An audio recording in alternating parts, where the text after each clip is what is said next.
दोस्तों जय माता दी।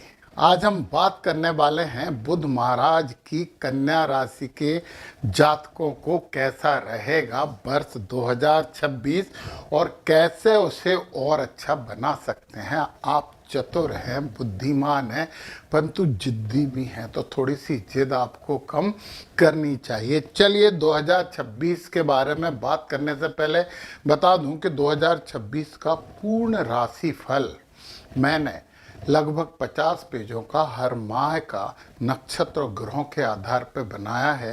यदि आप उसे लेना चाहें तो नीचे डिस्क्रिप्शन में लिंक है, उस लिंक पर क्लिक करके अपनी चंद्र राशि का भविष्यफल प्राप्त कर सकते हैं। और इम्पोर्टेंट भविष्यफल नहीं है, इम्पोर्टेंट हैं उपाय जो आपके लिए 2026 को और शुभ कर देंगे। तो चलिए साल का मुख्य स्वरूप की बात करते हैं कि पुनर्संतुलन, योजनाओं और पुनर्गठन और वास्तविक उपलब्धियों का ये वर्ष है। व्यावहारिक अनुशासन और परिश्रम इस वर्ष को शुभ बनाएगा। जो आप चाहते हैं वो परिणाम दिलाएगा। कई लंबित कार्य पूरे होंगे और जीवन के विभिन्न क्षेत्रों में स्थायित्व बढ़ने वाला है, स्थिरता बढ़ेगी। कैरियर के बारे में बात करें तो साल की शुरुआत तो सामान्य है, मध्य चरण बहुत महत्वपूर्ण हो जाता है। आपके पद प्रमोशन, मतलब आपको पद पर प्रमोशन मिल सकता है, नई जिम्मेदारी मिल सकती हैं। कार्य क्षेत्र में जो विवाद आप भुगत रहे थे उनमें कमी आ जाएगी और लोग आपके विशेषज्ञता और कौशल को परखेंगे, पहचानेंगे। और व्यापारियों के लिए ये साल का उत्तरार्ध तो बहुत शुभ है। धन की बात कर लेते हैं। 2026 में आर्थिक स्थिति में सुधार होने वाला है, नियमित आय होगी और आवक की गति भी पर्याप्त होगी। और दीर्घकालिक निवेश, इन्वेस्टमेंट बड़े फायदा देने वाले हैं। वर्ष के आरंभ में कुछ खर्च बढ़ सकते हैं, परंतु बाद में जैसे जैसे वर्ष आगे बढ़ता जाएगा आपके पास बचत की मात्रा भी बढ़ती चली जाएगी। स्वास्थ्य कैसा रहने वाला है? 6 महीने तक थोड़ा सा मानसिक दबाव, पेट से संबंधित समस्याओं पर ध्यान देना होगा, परंतु फिर वही वर्ष के उत्तरार्ध में आपका स्वास्थ्य भी ठीक हो जाएगा। पारिवारिक संबंध और विवाह, परिवार और संबंधों में संवाद और धैर्य महत्वपूर्ण रहेंगे। बोलने से पहले सोचना पड़ेगा। दाम्पत्य जीवन में तभी सुधार होगा तब आप सोच समझ के बात करेंगे। और अविवाहित जातकों को विवाह के अवसर मिल सकते हैं, मतलब कोई रिश्ता मिश्ता आ सकता है, तो ठीक है। अवसर क्या है? आपके कौशल में वृद्धि होगी, आप लेखन और तकनीकी क्षेत्र में भी अच्छा कर पाएंगे और वरिष्ठ व्यक्तियों का सहयोग मिलेगा। अनुभवी व्यक्तियों का भी आपको सहयोग प्राप्त होने वाला है। चुनौतियां क्या है?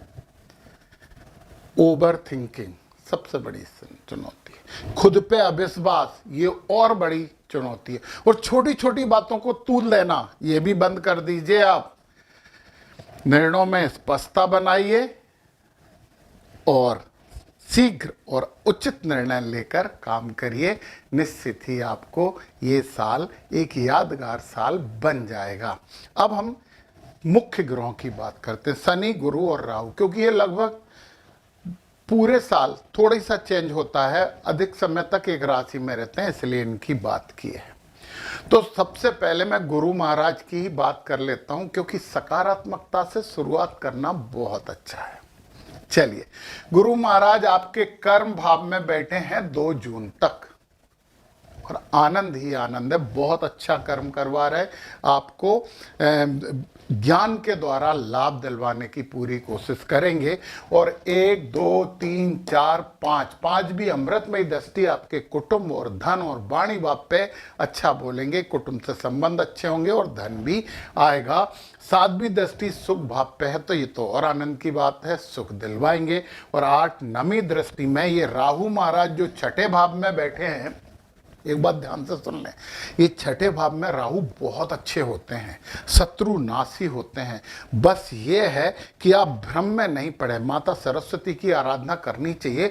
तो ये राहु सौभाग्य देने वाले राहु हैं, और ऊपर से गुरु महाराज ने 2 जून तक अपनी दृष्टि से बांध लिया है, तो बहुत अच्छा होने वाला है। तो राहु भी आपके लिए 2 जून तक शुभ होगा, 2 जून के बाद भी शुभ है, क्योंकि छठे भाव में तो राहु हमेशा अच्छे फल देते ही देते हैं। परंतु फिर मैंने बोला कि कंफ्यूजन में मत पड़ना। अब गुरु महाराज आ जाएंगे यहाँ पे 2 जून के बाद आपके लाभ भाव में, ये आपके लिए वरदान है। यहां से 1 2 3 4 5वीं दृष्टि पराक्रम में छोटे भाई बहनों के घर में और छोटी छोटी यात्राओं को अच्छा करवाने वाले हैं। संतान भाव पे दृष्टि डाल के संतान को एकाएक इंटेलिजेंट कर देंगे, आपको लगेगा बहुत अच्छी संतान है यार ये, है ना। और आपकी एजुकेशन भी बहुत अच्छी होने वाली है, तो ये काम अच्छा है। फिर 7 के बाद 8 9 में शनि महाराज को ठीक कर रहे हैं 2 जून के बाद। शनि यहाँ पे दाम्पत्य संबंधों में थोड़ी सी समस्या उत्पन्न करते हैं, परंतु 2 जून के बाद जब गुरु ने शनि महाराज को देखना शुरू कर दिया और शनि बैठे भी गुरु की राशि में है, तो ये गुरु ही होगा, तो फिर तो टेंशन आपका खत्म है। फिर एक और बात यह है, 1 नवंबर से ये यहाँ आ जाएंगे, तो फिर विदेशों से संबंध बना लेना, थोड़ा सा स्वास्थ्य पे ध्यान रखना और अध्यात्म की तरफ मुड़ जाना, तो बहुत अच्छा होने वाला है। 1 नवंबर है, लास्ट साल के महीने में, तो ठीक है, कोई दिक्कत नहीं है। राहु महाराज तो अच्छे हैं, शनि महाराज जब यहाँ पे बैठे हैं गुरु की राशि में बैठे, इसलिए बहुत ज़्यादा दिक्कत नहीं होगी। सावधानी से सोच समझ के अपने जीवन साथी से बात करें, अच्छा होगा, अच्छा फल मिलेगा। कोई भी अनावश्यक विवाद में बचना होगा, आपको मत पड़ना। 1 2 तीसरी दृष्टि भाग्य पे है, चूंकि ये गुरु की राशि में और ये शुक्र की राशि, अपने मित्र का घर बुरा नहीं करेंगे तो आपको यहाँ पे ठीक होगा। परंतु गुरुओं का सम्मान करना पड़ेगा, धार्मिकता पूरी की पूरी रखनी पड़ेगी आपको, तब आपका भाग्य उदय होगा। तो ये बातें तो हमने यहाँ पे कर ली। अब इम्पोर्टेंट बात ये है, अच्छा शनि की 7वीं दृष्टि लग्न पे पड़ रही है, तो थोड़ा सा अपने आप को मना के काम में जुटना, थोड़ा आलसीपन करवाते हैं। फिर 8 9 10वीं दृष्टि सुख पे, तो गुरु महाराज भी यहाँ देख रहे हैं, गुरु की राशि है, तो यहाँ पे इसकी शनि की दृष्टि, वो कहते हैं कि शनि जहाँ रहता वहाँ बुरा नहीं करता, परंतु जहाँ दृष्टि रहती है वो बुरा करता, परंतु दृष्टि में गुरु महाराज ने ठीक कर दिया है, तो और क्या चाहिए आपको। अच्छा है, अच्छा है। अब हम बात करने वाले हैं यहाँ पर नक्षत्रों की। देखिए, कन्या राशि में उत्तरा फाल्गुनी हस्त और चित्रा नक्षत्र होते हैं। अब राहु सद्विषा नक्षत्र में 1 अगस्त से धनिष्ठा में चले जाएंगे, शनि उत्तरा भाद्रपद नक्षत्र में 17 मई से रेवती में चले जाएंगे, गुरु पुनर्वसु है 18 जून से पुष, 18 अगस्त से अश्लेषा में आ जाएंगे, क्योंकि तीव्रगामी है, नहीं तो गुरु भी इतनी जल्दी नक्षत्र परिवर्तित नहीं करते। अब हम बात कर लें उत्तरा फाल्गुनी नक्षत्र वालों की। उत्तरा फाल्गुनी में नक्षत्र वालों में राहु जब तक सद्विषा नक्षत्र में है तो 6 में अच्छे हैं आपके लिए, परंतु जैसे ही 1 अगस्त से धनिष्ठा नक्षत्र में आएंगे तो फिर ये विपत नक्षत्र हो जाएगा। तो अब राहु से विपत्ति तो लेना नहीं है, अच्छे घर में बैठे हैं तो अच्छे ही प्राप्त करना है, और राहु साल के अंत में परिवर्तन कर रहे हैं, इसलिए उसकी बात नहीं कर रहे। तो जब विपत नक्षत्र में आ जाएंगे तो ओम वसुभ्यो नमः या ओम वासुदेवाय नमः का आपको वासुदेवाय नमः का आपको जप करना चाहिए। एक माला रोज करिए, राहु ठीक हो जाएंगे। बात हो रही है उत्तरा फाल्गुनी की। शनि उत्तरा भाद्रपद नक्षत्र से 17 मई से रेवती में जा रहे हैं, तो साधक हैं। साधक होने के बाद जैसे ही रेवती में जाएंगे तो रेवती आपके लिए बद नक्षत्र है।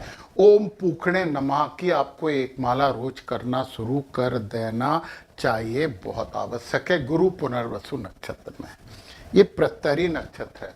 ओम अदितय नमः दूसरी जो माला है वो आपको करनी चाहिए, ओम अदितय नमः की रोज एक माला करने लगना, शनि महाराज आपके पक्ष में खड़े हो जाएंगे।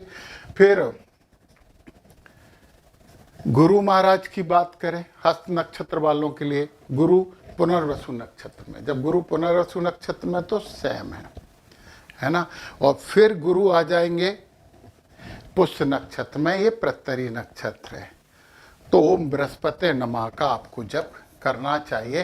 फिर अश्लेषा में आ जाएंगे तो ये आपके लिए अच्छा नक्षत्र है। तो हस्त नक्षत्र वालों ने ये बात समझ ली और सुन ली। अब हम बात करते हैं चित्रा नक्षत्र की। राशि तो कन्या है ही। चित्रा नक्षत्र में राहु जब तक सतविषा नक्षत्र में संपत नक्षत्र है, संपत्ति देने वाले, क्या आनंद की बात है। परंतु फिर जब धनिष्ठा में आएंगे तो ये आपका जन्म नक्षत्र हो जाएगा, तो दोनों के लिए अच्छा है। तो राहु के लिए आपको कुछ नहीं करना, राहु तो आपके साथ खड़े हैं, और राहु साथ खड़े हैं मतलब प्रगति होना जरूरी है। शनि महाराज की बात करें, शनि महाराज 6 नक्षत्र में है, जब तक उत्तरा भाद्रपद में 6 में, जैसे ही 17 मई से रेवती नक्षत्र में यदि शनि महाराज आते हैं तो ये प्रत्यरी नक्षत्र हो जाएगा, और आपको ओम पूखणे नमः की एक माला करना शुरू कर देना चाहिए। अब हम बात कर लेते हैं गुरु महाराज की। गुरु महाराज जब तक पुनर्वसु में हैं, ये जो पुनर्वसु नक्षत्र में है ना, तब तक आपके लिए ये विपत नक्षत्र है। ओम अधितय नमः का आप जप करिए। फिर पुष्य नक्षत्र में आ जाएंगे, पुष्य नक्षत्र में तो ये 6 में आपके साथ खड़े हो जाएंगे। परंतु फिर अश्लेषा में आएंगे तो ये प्रत्यरी नक्षत्र है। ओम नागराजाय नमः या ओम सर्पेभ्यो नमः का आपको जप करते रहना चाहिए। तो अच्छा बनाने के लिए नक्षत्रगत उपाय आपको जरूर करने चाहिए। एक बार पूरे मंत्र की आप स्क्रीनशॉट भी ले सकते हो। अब मैं फिर से बता दूं, 2026 का दिचंद्र राशिफल आपको हर महीने का अलग अलग ग्रह और नक्षत्रों के उपाय के साथ चाहिए। कम से कम 50 पेज का है, मैंने खुद बनाया है। तो नीचे डिस्क्रिप्शन में लिंक है, उस पर क्लिक करके आप अपनी राशि को पूरा 2026 का भविष्यफल प्राप्त कर सकते हैं और शुभ बना सकते हैं। जय माता दी।